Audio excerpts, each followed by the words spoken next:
What's good? How you guys doing out there? Ramon Carter with Gut Check. Quick question for you guys. Are you all in?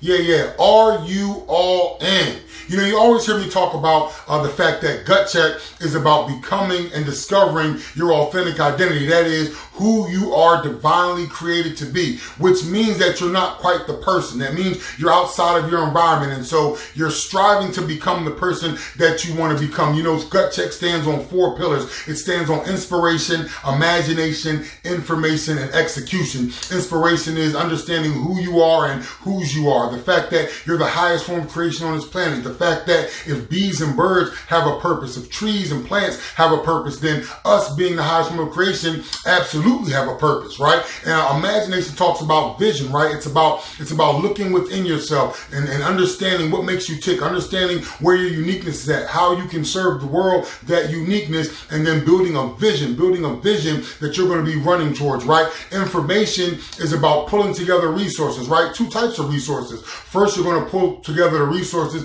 that are going to help you achieve. So if you're a baker, you know, you might have some certifications to get. You might have some paperwork to file. You might have some classes you need to take. You might have some study that you need to do, right? To learn how to bake if you don't already know. And then also the second part of that is personal development, right? You need to grow personally. You know, do you have, you need leadership skills, time management skills, you know, personal growth and personal development. And those are what you learn and those are what you deal with when we talk about resource allocation in the information pillar. And then finally is execution, which of course is doing the work, right? You know what you need to do and you need to do it and put the sweat equity in to do it. And so that's what Gut Check is all about. And so when I ask you, are you all in? It's not about are you all in? Are you sold out for the vision? But are you all in to continue to run this race as if to win? Are you all in to begin to do the things you need to do? Because transformation takes time. You know, progress has a process to it. You're not quite the person. And so when I ask you, are you all in? It means, are you really ready, willing, and able to do what it takes to grow? Are you ready, willing, and able to do what it takes to change? Are you ready, willing, and able to do what it takes to expand your awareness? And we talked about that tons before. You're always going to hear me kind of say the same things because, you know, I'm not going to pivot. Gut Check is built on 4 pillars, and those 4 pillars have different things that go into them, but that's Gut Check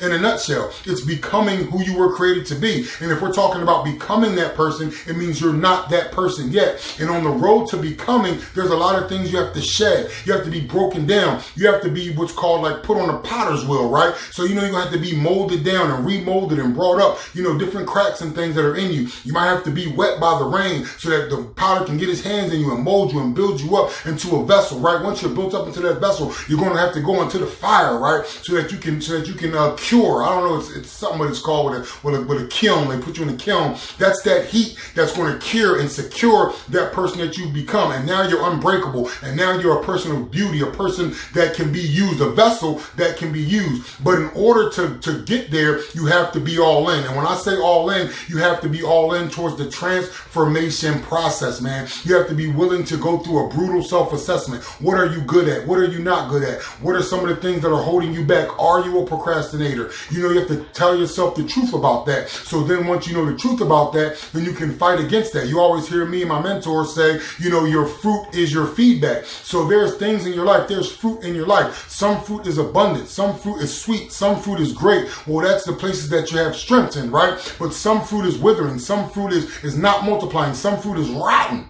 And you got to listen to that fruit as well, because that fruit is screaming at you. Listen, we need more soil over here. We need more sunlight over here. We need to be weeded out over here. And those are the things and those are the areas that is sometimes painful for us to deal with, because as humans, we want to be good immediately. We want to be great immediately. We don't like discomfort. We want to go through the way of the least resistance, but the path of least resistance isn't going to get you anywhere. You know, I was talking to my son and we were talking about the path of resistance, and he mentioned the fact that salmon swim upstream. And then I said, well, do you know why they swim upstream? And he said they swim upstream because that's where they're going back to give birth. That's where they're going back to lay the eggs. And so there's a push to get back to that place where they can reproduce. And I said, son, you've just hit on it, right? They swim against the current because they're trying to produce something. They swim against the current because they're trying to birth something. So that's no different than you and I. We have to swim against the current if we're going to birth something. We have to swim against the current if we want to create something that's never been created before. We have to swim against the current if we're going to do something that we've never done before. We have to swim against the current if we're going to get to a height that we've never risen to before. And so it's not going to be easy, right? The Bible talks about that wide is the way to destruction, but narrow is the way to success. And there are few people in that narrow pathway. That's right, because most people, they want to go with the current. Most people want to go with the flow. But when you're trying to do something extraordinary, when you're trying to be a hero, a legend, and a genius, and you tell yourself that you're all in, then you're going to be against the grain. You're going to be against the grain of family sometimes, friends sometimes. You're going to be against the grain of not even the enemy, but your enemy, because you have proclivities, you have habits, you have things that you're used to that you're going to have to break and that are going to have to destroy. You have chains that you're going to have to break off your life so that you can be free to swim against the grain and to build this thing time after time, day by day, month by month, year by year, until you become the person who you seek to become. So are you all in? Are you willing, ready, and able to do whatever it takes? Are you willing to swim against the current? Are you willing to think against conventional thinking so that you can become the person that you seek to become, so that you can hold the prize that is promised you in your heart, that you desire in your heart? When we talk about all in, we don't talk about are you on fire? We don't talk about are you in passion? We're talking about your yes at the wall. Are you all in for transformation? Are you all in for the pains of being on the potter's wheel? Are you all in for the fire of the kiln so that you can come out indestructible, ready to do the things that God, the creator of this earth, has blessed you to do? Listen, as always, I thank you guys for this time. And as always, I leave you with these 3 thoughts. Think abundance, focus on growth, create, never compete. Thanks, and God bless.